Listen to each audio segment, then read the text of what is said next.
Welcome to Beyond by Wings, the business side of dentistry, brought to you by Edwards & Associates PC. Join us as we discuss how to build your dental practice, optimize your income, and plan for your future. This podcast is distributed with the understanding that Edwards & Associates PC is not rendering legal, accounting, or professional advice. Listeners should consult with their business advisors before acting on any of the information that is shared. At Edwards & Associates PC, our business is the business of dentistry. For help or more information, visit our website at eandassociates.com.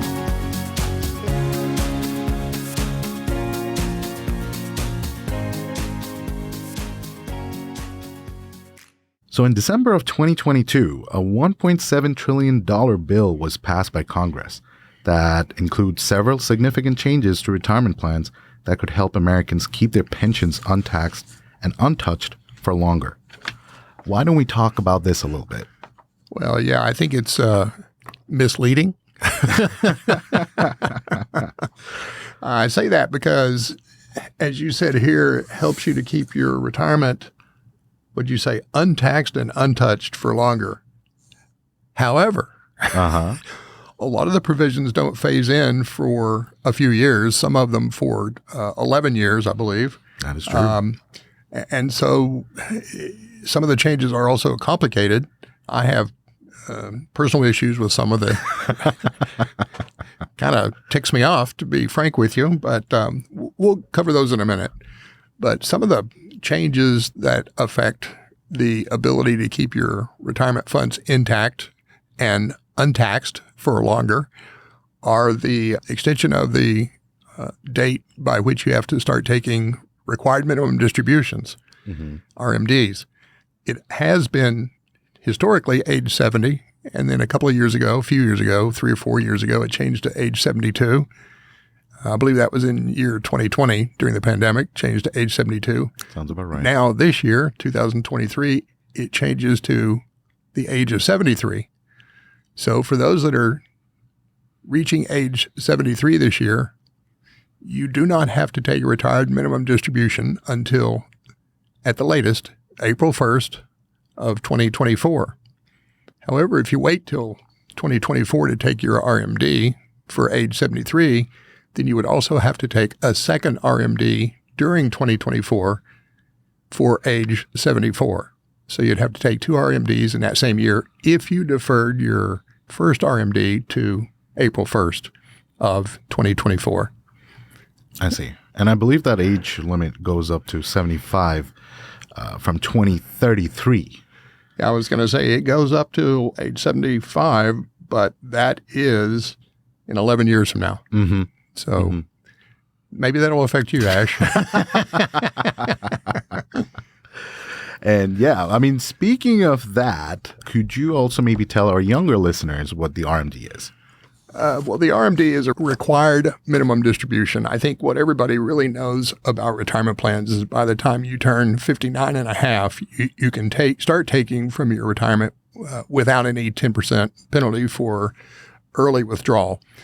So, and there are some exceptions to that. Anyway, historically, if you retire prior to age 59 and a half, you can start taking essentially equal payments over a minimum of 5 years based on formula, IRS table formula, and avoid the penalty that way. So you can get to your money as early as, I think we've had some clients that have retired at age 51 or 52 that were able to take their money with no penalty. But at some point, the government wants to tax the money that you put away and are saving and accumulating for retirement. So they do require that you start taking minimum distributions at some point. And those are based on actuarial tables for male and female and your age during the year in which you take the distribution.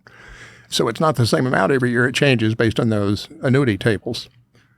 And the required minimum distributions have to be taken no later than a certain age. Like I said, as early as age 59 and a half or earlier if you retire earlier, or like I said, age 72, starting in 2023, age 73, and starting in year 2033, age 75. Right. So for the younger listeners, you probably won't have to start taking your required minimum distribution until you're 75 years old. in 2033 or later. And speaking of the 10% penalty, I believe that's also part of the bill. They're saying that from 2024, you can pull up to $1,000 annually, even if you're under the age of 59 and a half, for an emergency withdrawal. Yeah, I believe there are a lot of provisions like that where it's, kind of they're allowing people to access the money earlier. And a lot of this has to do with what we've experienced in the last 3 years about the pandemic. Correct. People have quit jobs, lost jobs, changed jobs. Some people are still asleep at the wheel at their job. Yeah. And so this allows people to draw on their retirement earnings earlier and forego the penalty, although it substantially limits the amount you can take before the penalty kicks in. That is true. And it's just $1,000 annually. I mean, that's less than $100 a month. So if you have a, hospital bill or something, I mean, maybe you pay down a high interest credit card or something, I mean, $1,000 would apply to that. Yeah, that's true. That's true. And what are some of the other ones that you think our listeners would be interested in? I know I see quite a few here, but at least the key ones that they should be looking at. Well, one of the key ones that a lot of people might be interested in, and they've got to be careful with this because it affects all new employees, and that would be what they call auto-enrollment. So when you start a new job with an employer that has at least 10 employees and they have a retirement plan, then you'll be automatically enrolled in that retirement plan at a contribution of 3% of your pay. And that comes out of your paycheck. So you'll have to consciously tell them that you do not want to participate if you want to get your full paycheck. Another provision of that is that 3% increases, I should say it must increase by 1 percentage point annually until it reaches 10 to 15% of the worker's pay. And as a worker, if you want to take home all of your money and not participate in the retirement plan, you're going to have to tell your employer, you're going to have to make that obvious to your employer by signing some paperwork that you do not want to participate. Otherwise, that money automatically will come out of your paycheck. And I think a lot of people this is new. Nobody's used to it. And so a lot of people are going to be, hired for a certain salary. They're going to get a couple of paychecks and realize they're not getting it all and going to be upset about that. So you have to make a conscious decision to not participate in the auto-enrollment. Let's see. And what about the piece about, for employees with student loan debt?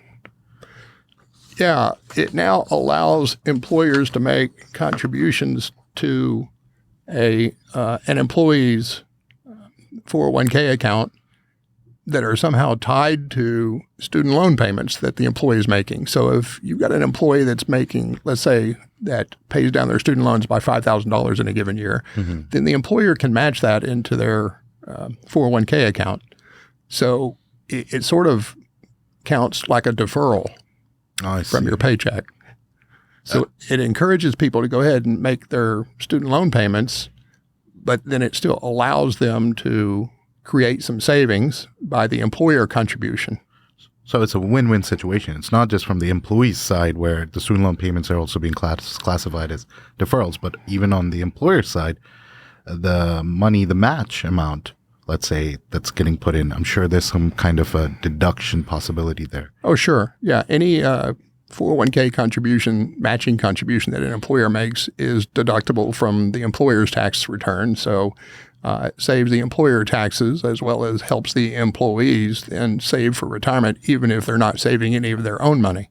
I see. Okay, so that is good.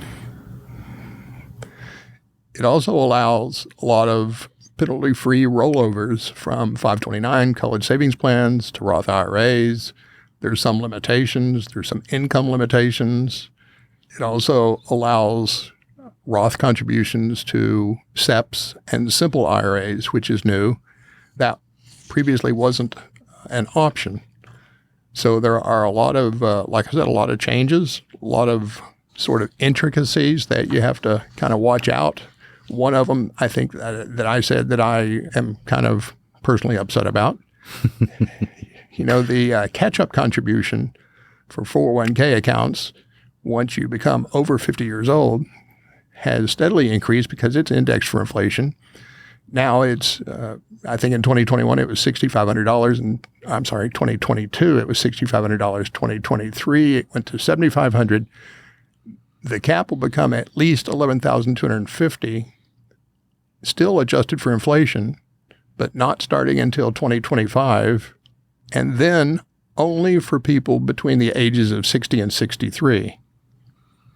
Doesn't make you wonder whoever wrote the rule was probably about 57 or 58, right? right now. That's sort of what it sounds like to me, but I'm sure our Congress wouldn't do that. I'm sure. Don't laugh. Come on. I'm not. So that is a good kick that allows people to save more for retirement. But again, only if you're between the ages of 60 and 63 in 2025.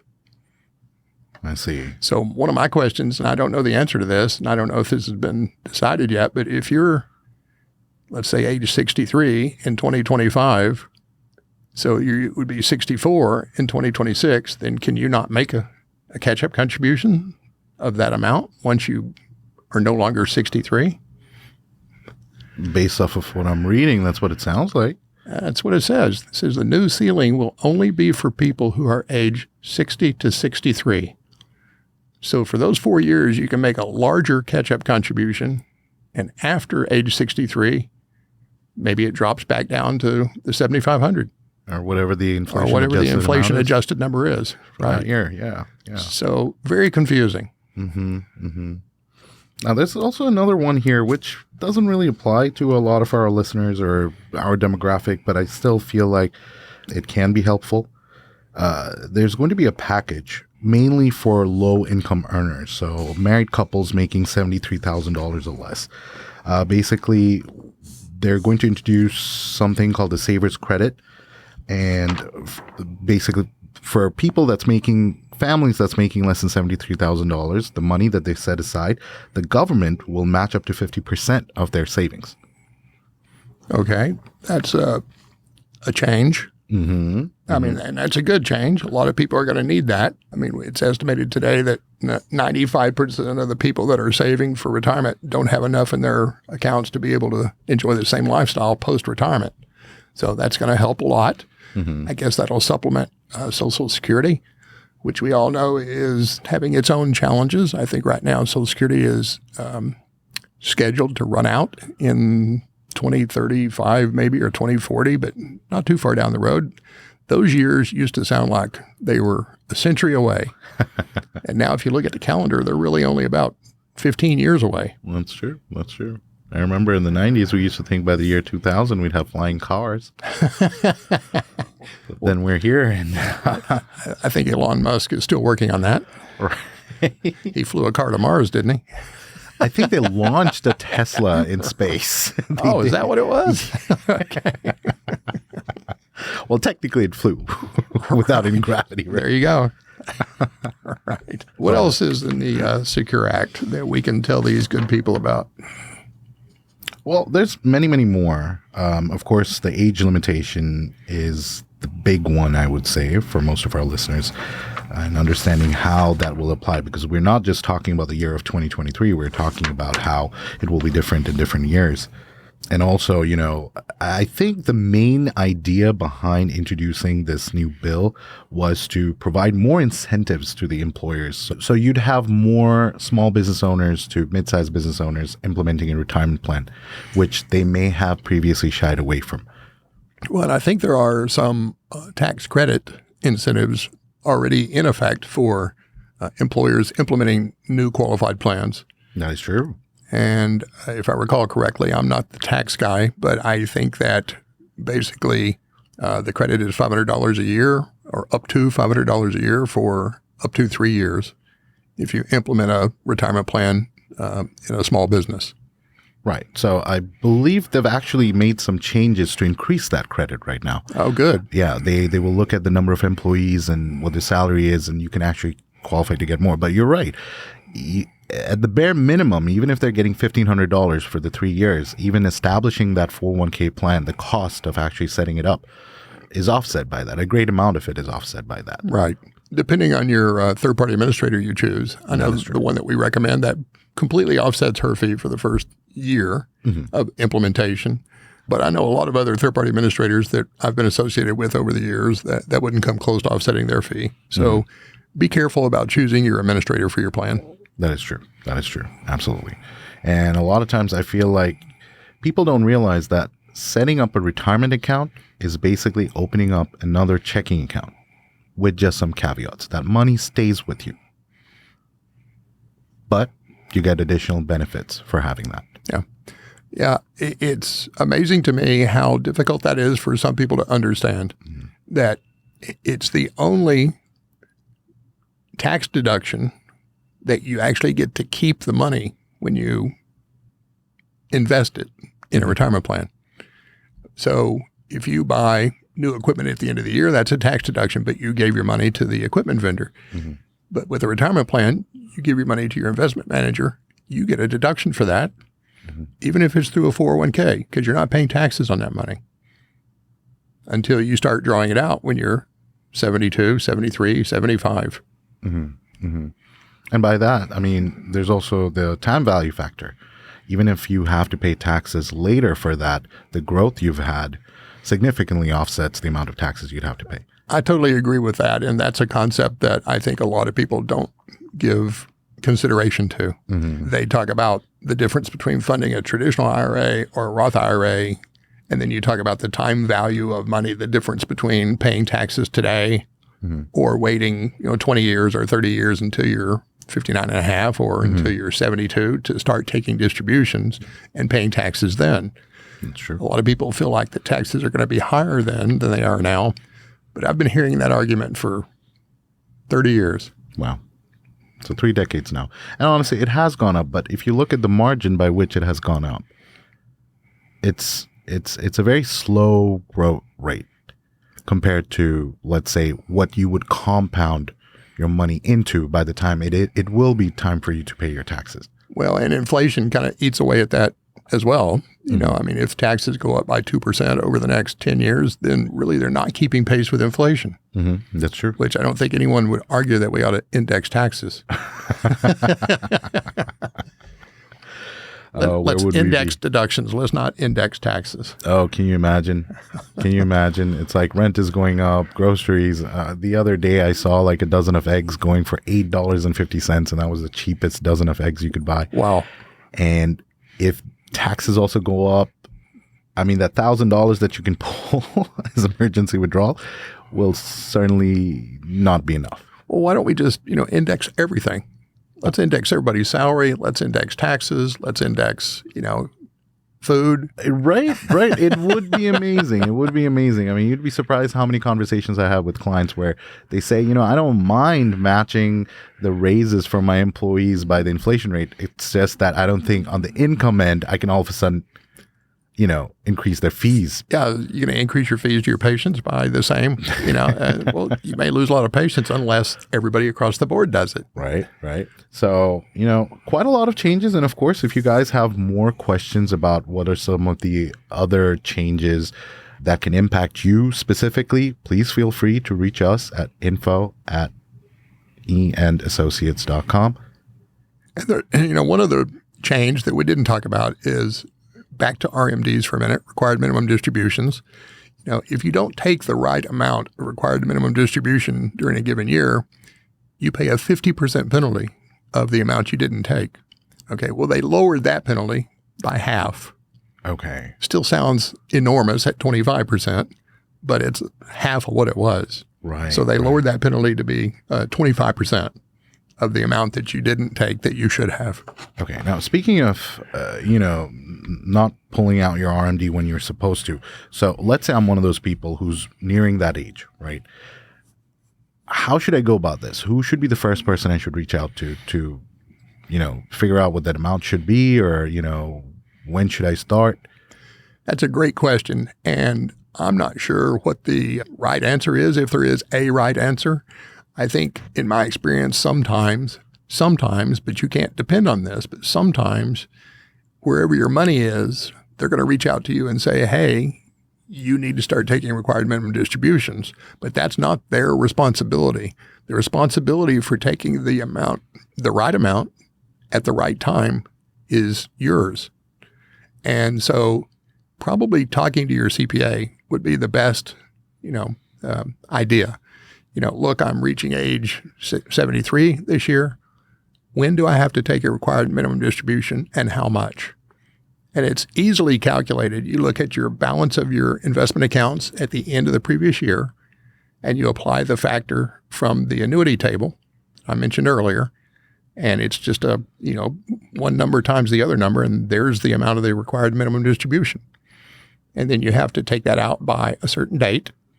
For your first one, you have until April 1st following the year that you were required to take it. Every year after that, it's going to be by December 31st. I see. And it doesn't have to be just once. It could be in multiple withdrawals. Well, and that's probably, for a lot of retirees, that's probably what you should do is you should set your monthly check to come from your investment account. And then in December, just true it up with whatever the total has to be for the year. Oh, that's a great tip. All right. So that was awesome. Honestly, if you ask me, I learned a lot myself here talking to our listeners about it and going into it. And honestly, we were going to talk about a few other things, but because of shortage of time, we'll probably do it in a future episode. But if you guys are keen on getting more information on the subject matter that we covered today, please feel free to reach us at info@eandassociates.com. And we look forward to hearing from you guys. Thanks for listening today. Be sure to subscribe to Beyond by Wings on your favorite podcast platform. For more information, you can follow us on Facebook, Twitter, and LinkedIn, or reach out to us on our website. You can also shoot us an email at info@eandassociates.com.